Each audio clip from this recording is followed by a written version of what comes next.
Today we are here in Bomet, just like we have been in another more than 20 counties, sensitizing our chiefs on the new registration guidelines and also bringing out their critical role in the government services,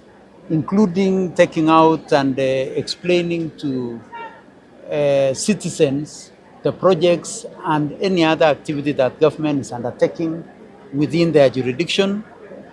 We've been going around to make sure that all Kenyans who have attained the relevant age of 18 years are able to acquire the necessary identification documents, mainly the ID, because the ID plays a critical role in issues of registering for share, for Bomayangu, for farmers on issues of fertilizer, for our students in the universities for issues of loans and scholarships. So we would want to make sure that nobody is left behind.